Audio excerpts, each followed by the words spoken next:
It'll take him about 10 seconds to reach us. Plenty of time for a sniper to make strawberry jam of him.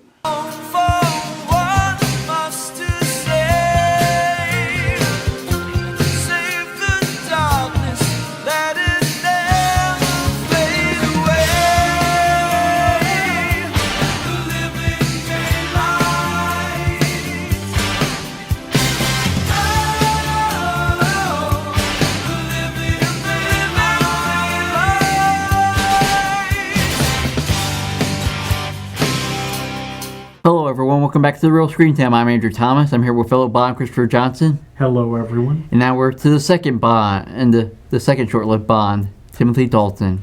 Yes, but hey, he's got 2 films. Yep.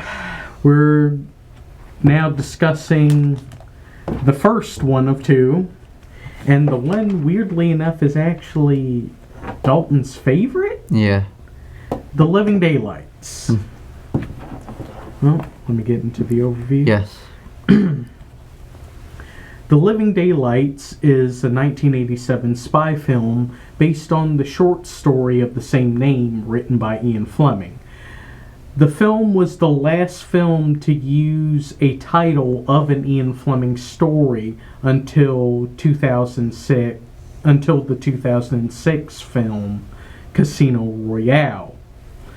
The film is the 15th in the James Bond series. The film was produced by Albert R. Broccoli, his stepson Michael G. Wilson, and his daughter Barbara Broccoli. The film was directed by John Glenn and written by Richard Maibaum and Michael G. Wilson. The Living Daylights stars Timothy Dalton in his first film as James Bond, replacing Roger Moore after he retired from the role, alongside Miriam Diabo, Jodan Baker, Art Malik, John Rhys Davies, and Jiron Grabe. And synopsis: British secret agent James Bond helps KGB officer Georgy Koskov defect during a symphony performance.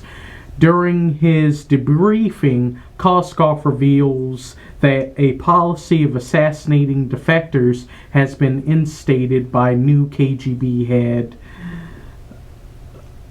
Leonid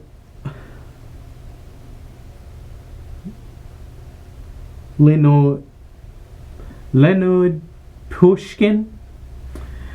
But as Bond explores this threat, a counterplot surfaces involving a shady American arms dealer and a pair of Russian assassins, Nekros and Kara Milovi. Yeah. Well, I thought it was an okay movie. I did appreciate the plot twists there. Yeah. Even though the plot twist doesn't really make any sense if you look back at it. Yeah. I mean, was it supposed to be a big shock that, oh no, Koskov was actually not defecting? Yeah. You know, he was doing this just so they could take care of Pushkin, and so he wouldn't end up, you know, having to get in trouble with his workings. Yeah. With we'll get into that when we discuss it. Yeah. I thought Timothy Dalton did all right. He did have a bit of that Sean Connery, Roger Moore thing where he had faith in the female little Bond girl that he decided not to shoot earlier on. Yeah. But you could definitely tell Timothy Dalton was definitely playing the more literary faithful adaptation of Bond. That he's the Bond that you could tell has been through the ringer, and he's the one that's become jaded. He's the one that is much more angry, as he has seen so many allies, die. He's been through so much, lost the love of his life, that he's just so much more angry. And, while he still does his job, he does his job well, and there may still be some semblance of him loving the job. You can also tell that this job has taken a lot of him. Which I like that interpretation of Bond. And I think you end up seeing it with Daniel Craig, but in my opinion, I think Dalton did it better. Yeah. Because there are at least some of those moments where a certain person can kind of knock down a wall or two for him, so he can show a bit more of himself. He doesn't have to have that anger shell all around him. Yeah, I did like his performance in this movie, especially when it comes to confronting all the bad guys, including the fake defector. And plus, I have to give Timothy Dalton credit of doing a lot more of his own stunts in this one. Got to give him credit for that. Yeah. Plus, when he was 40 when he finally decided, when he was finally chosen to be Bond. And the fact that he was doing all these stunts at that age, I mean, got to give him credit.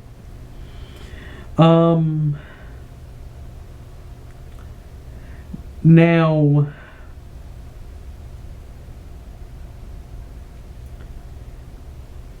do we talk more about those helping Bond, or do we talk more about the enemies? Well, those helping Bond, like the Bond girl. Oh, okay. Well, with every Bond, there is a Bond girl.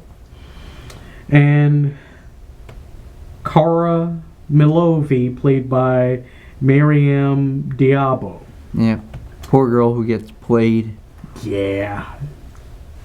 Like her cello. Yeah. Like her cello. Yeah. Fantastic cello player. Thought she was in love with Koskov, because apparently Koskov... Did he ever love her, or was he just playing her? Was she just a means to an end for him? I think she was a means to an end for her. Yeah. But of all of the Bond girls, I find her as the most doe-eyed and innocent. Yeah. Which sometimes may cause a bit of a hindrance to Bond when he's trying to, stop the bad guys. Yeah, she starts to get more into that Tiffany and Mary Goodnight area of Bond girl that almost causes Bond to die because she is way out of her depth. But I understand that because, I mean, she plays for a symphony. She's a cello player. She has no dealings in any of this. She was just portraying an assassin to help Koskov for his potential defection. That didn't turn out to actually happen. He was just playing everyone so he wouldn't get in trouble. I mean, Yeah, I do agree. She was really innocent. He portrayed it really innocently. Yeah. She does get her happy ending at the end. Yeah. As she gets to go on and be a part of that major symphony. Yeah. Interestingly enough, during the end of the film when she's performing with the whole symphony. That was John Barry, the main composer for all the music in the James Bond franchise, conducting the whole symphony. And this was actually his last film that he did music for the franchise. But we're talking about the Bond girl. Do we go into the Bond villains or do we go into the supporting cast? Supporting cast. Okay. Well, let's talk about our now recurring M, Robert Brown. I think he's found more of his groove working with Dalton. Yeah. He's definitely portraying that more gruff but lovable M that we kind of remember from Bernard Lee, but doing it in his own way. Yeah. And also, this is, I believe... I thought the next one was his last. Yeah, his next one is the last one. Oh. My apologies.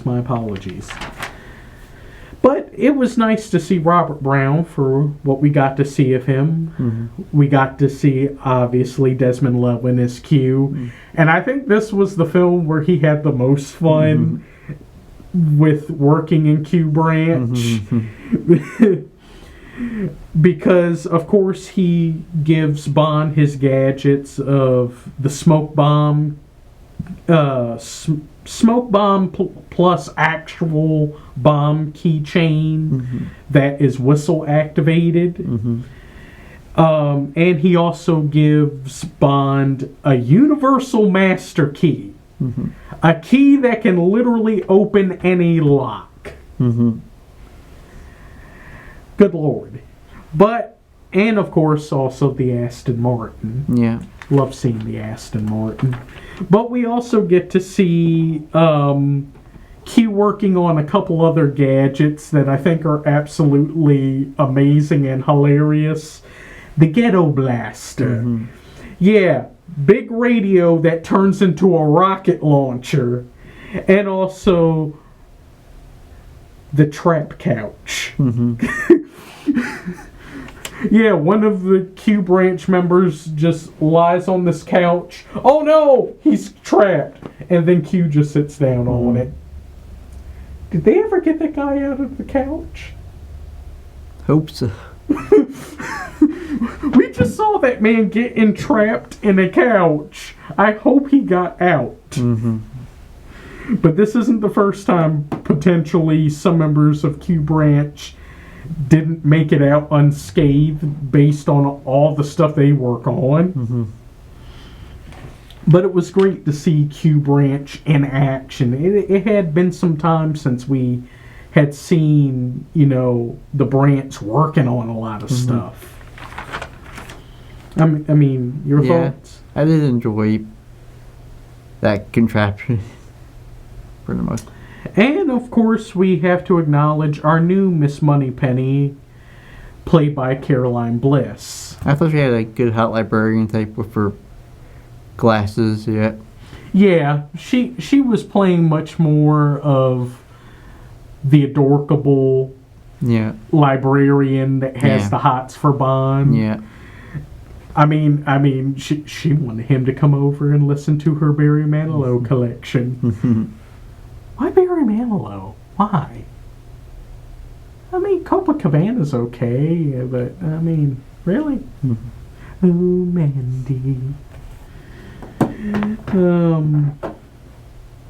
But what we did get to see of her was good. It's just unfortunate of the two films. We don't really get to see Moneypenny do too much. I mean, she did help this time with... She actually did help Bond in finding Cara. But, yeah, we really didn't get to see too much of Moneypenny during this era.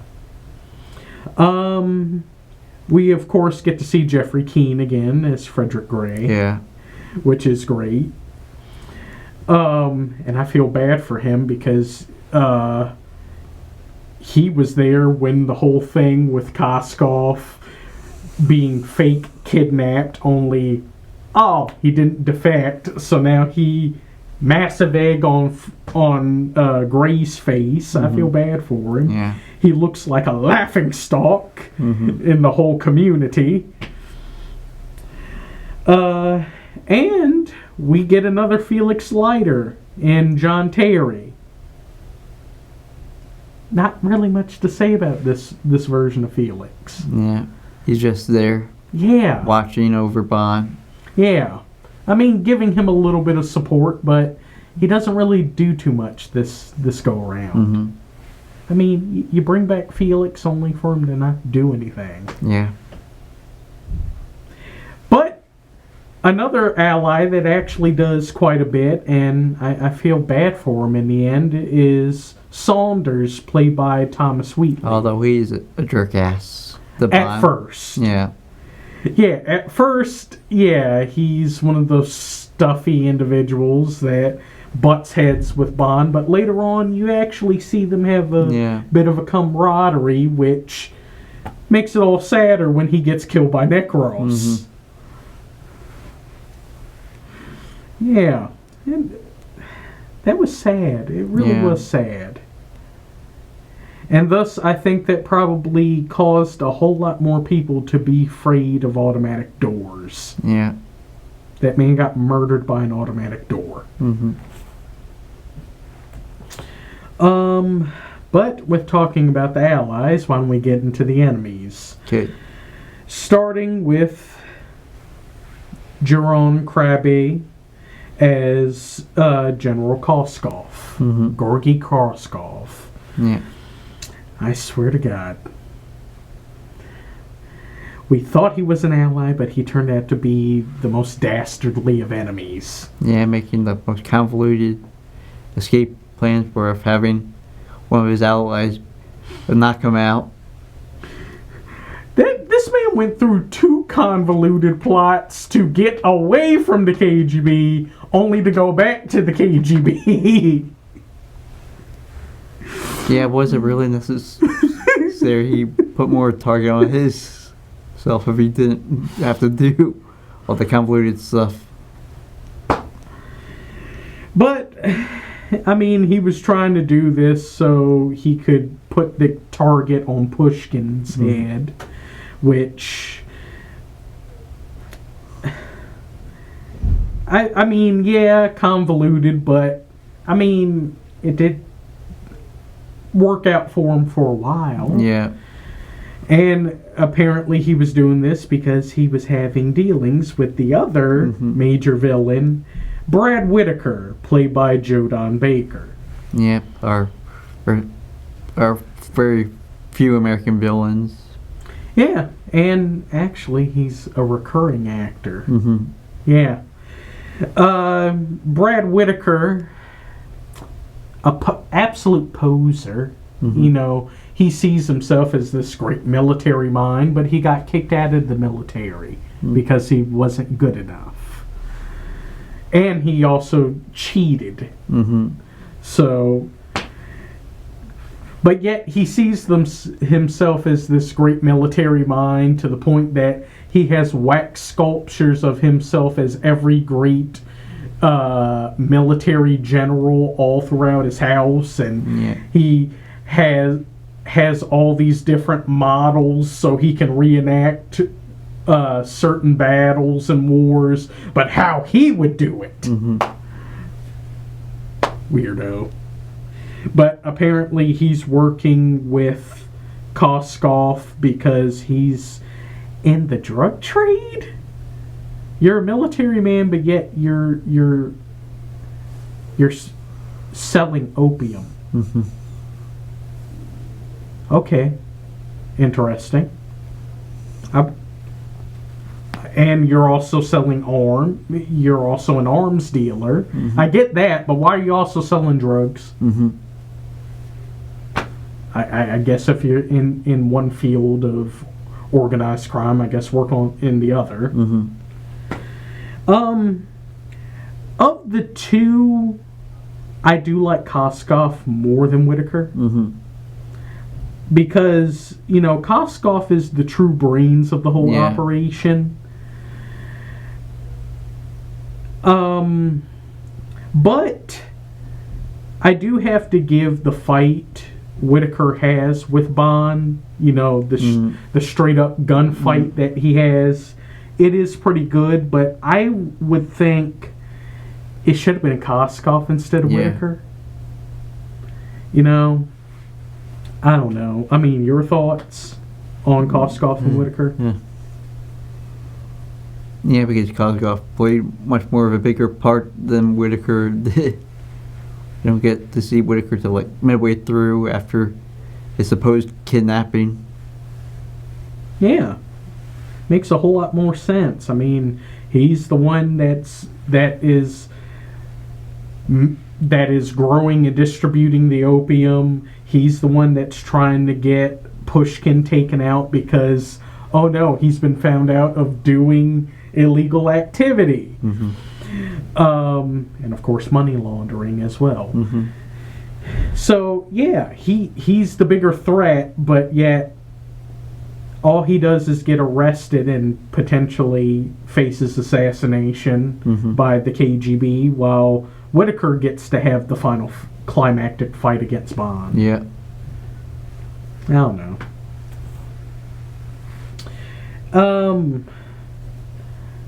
And I guess, should we also talk about the two guys that you would think would end up be enemies but become allies for Bond?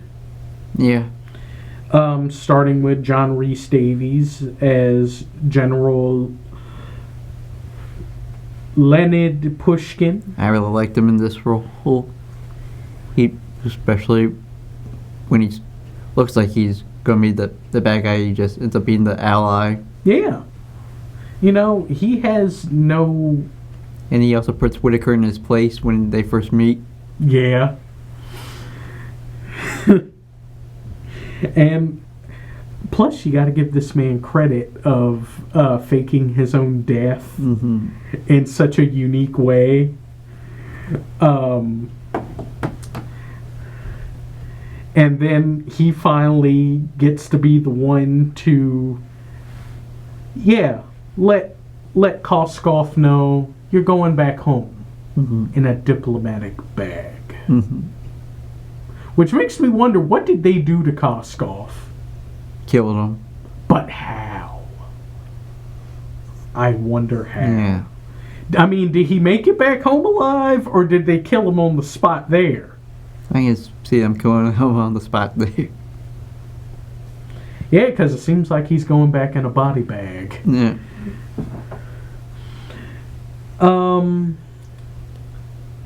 And I do... Originally, it was supposed to be General Gogol who was going to have a major part in this. Yeah. But with Walter Gotell's, failing health, that's why they decided to have Pushkin be the major general, and why Walter Gotell only had a cameo. Yeah. And plus, I feel bad for Virginia Hayes, Rubovich, Pushkin's girl. I mean, she had to deal with... She wasn't in on the plot of him faking his death. She was initially distraught until, it came through. Okay. I feel bad for her. Yeah. But... there's also an additional ally that they meet along the way. Cameron Shaw, played by Art Malik. He is essentially the leader of what, the Contras, or or Al Qaeda? I believe so. Yeah. Yeah, he's the leader of Al Qaeda. Back when they were still allies to the U.S. Yeah, pre 9/11. Yeah, it's kind of a weird thing watching this, knowing what ends up happening. Yeah.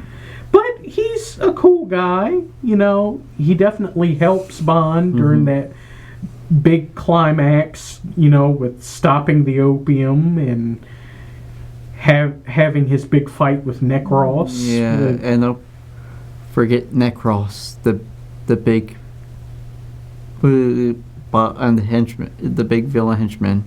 Ah, yes. We'll get into him after Yeah. we finish with Shaw. My apologies. But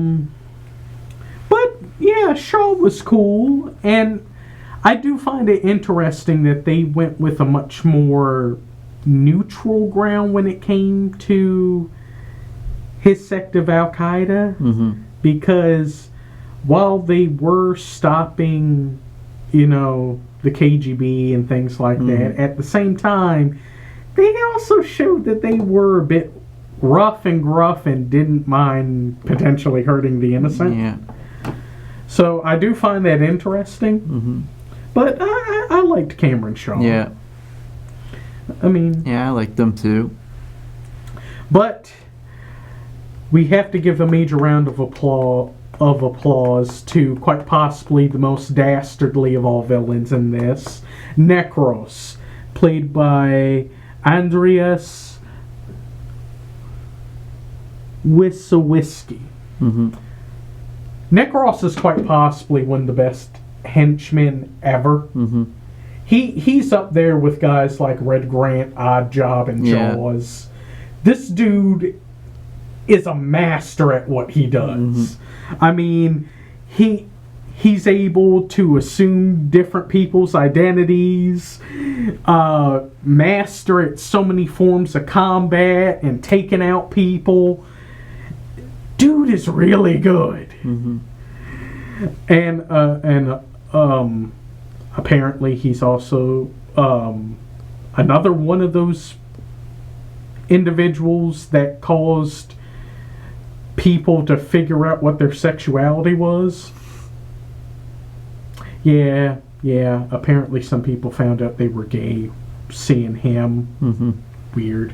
Yeah. It's just like with Turlough and Yeah. Perry and Doctor Who, Yeah. where people figured out whether or not they were straight or gay. Mm-hmm. If you were interested in Perry, okay, but if you were interested in Turlough, Mm-hmm. oh, you just found out something.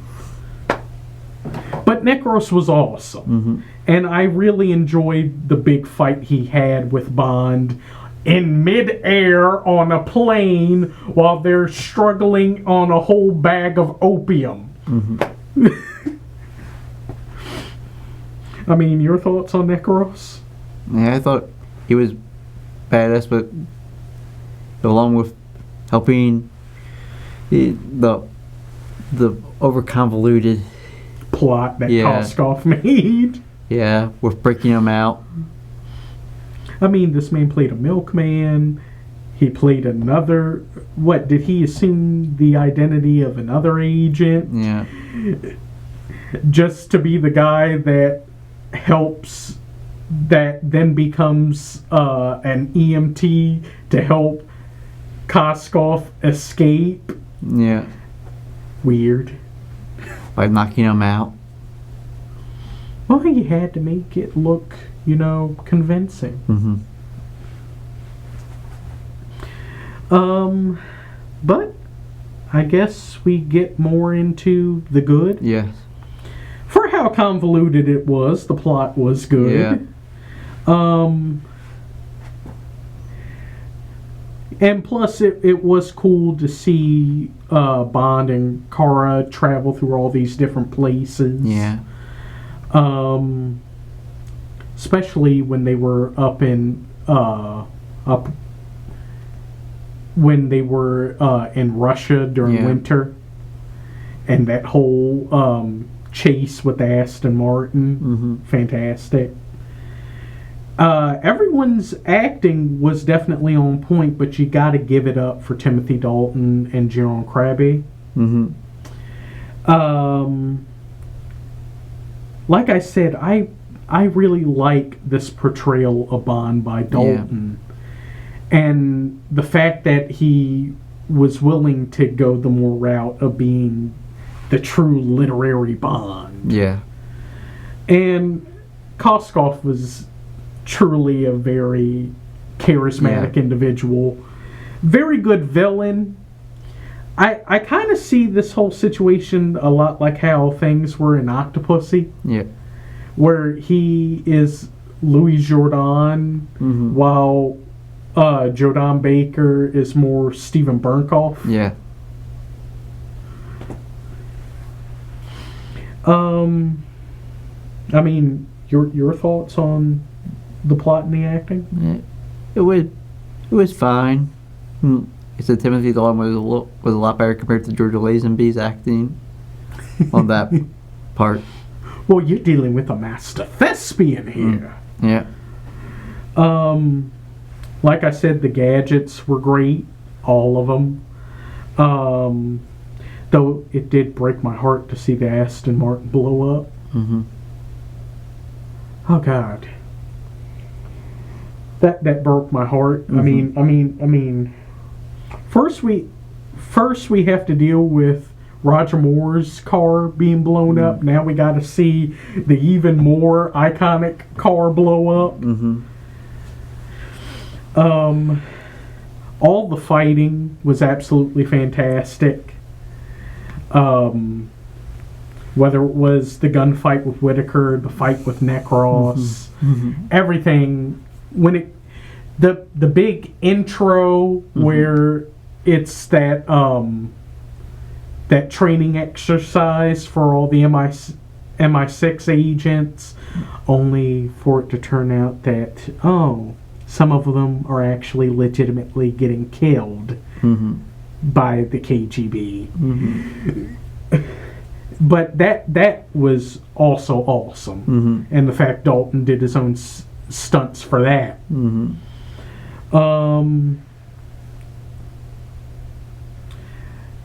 And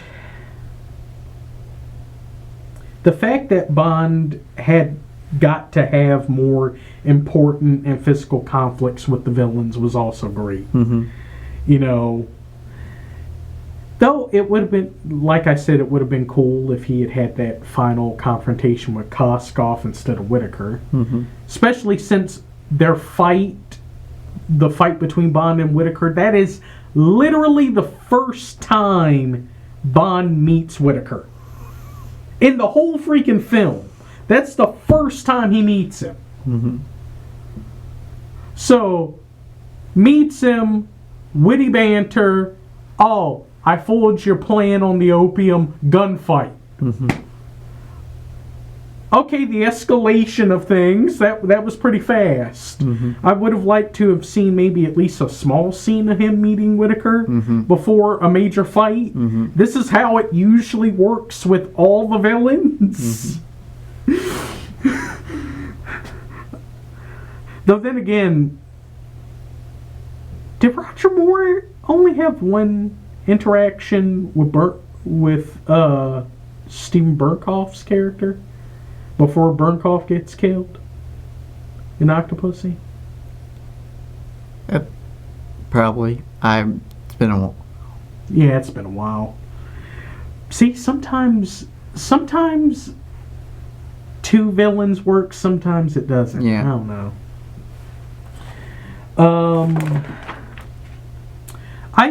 Despite her being a hindrance, I really enjoyed the chemistry between Bond and Kara. Yeah.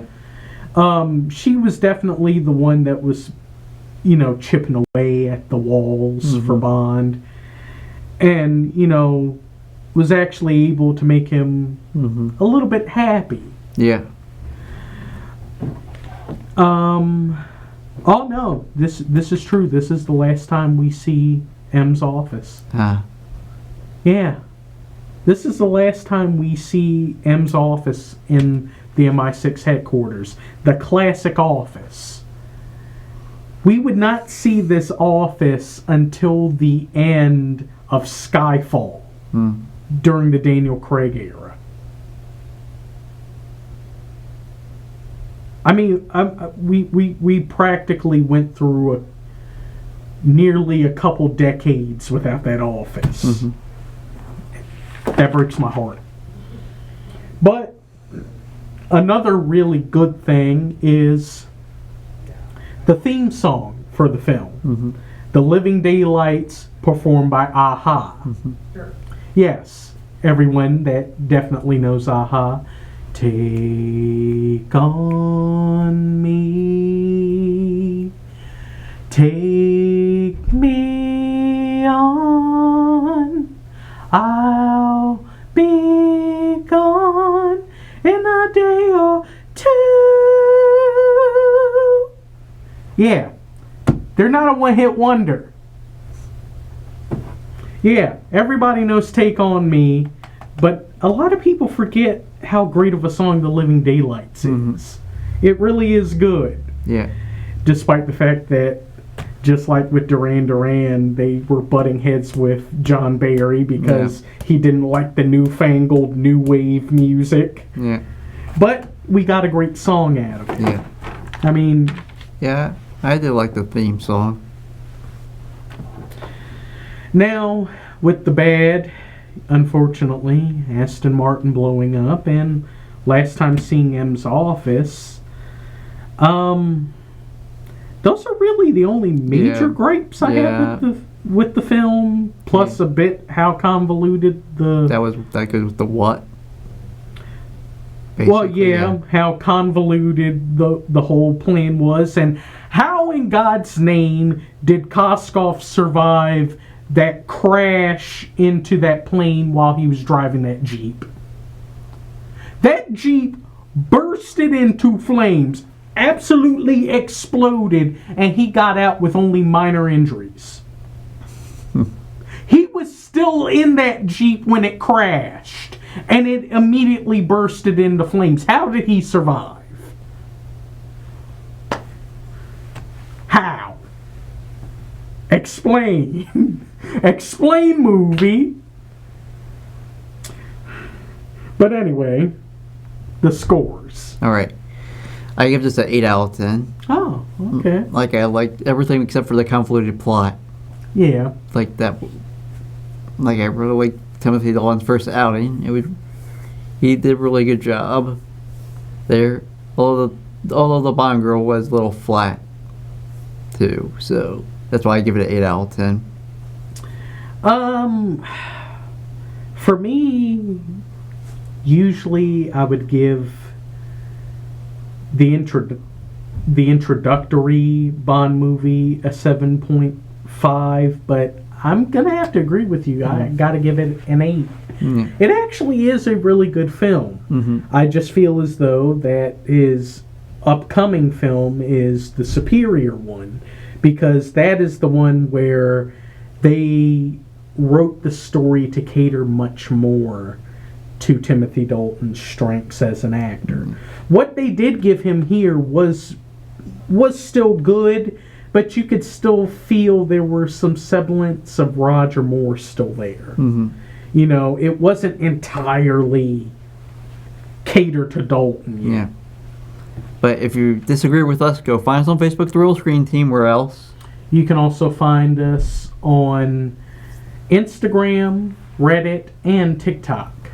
And make sure to find us on Facebook, on YouTube, and make sure to like, comment, definitely subscribe, and share our videos. Yes. Would mean a lot to us. And some feedback with the comments. Yeah. Definitely tell us what more we could do to, enhance, our presentation. Yeah. But before we go, we're not done with Dalton yet.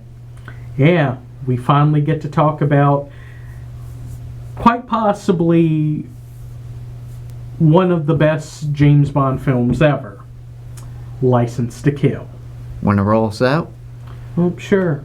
Well, thank you all for watching. Definitely come back and watch us again. Remember to like, comment, subscribe, and share. It really helps. Well, cut, print, that's a wrap.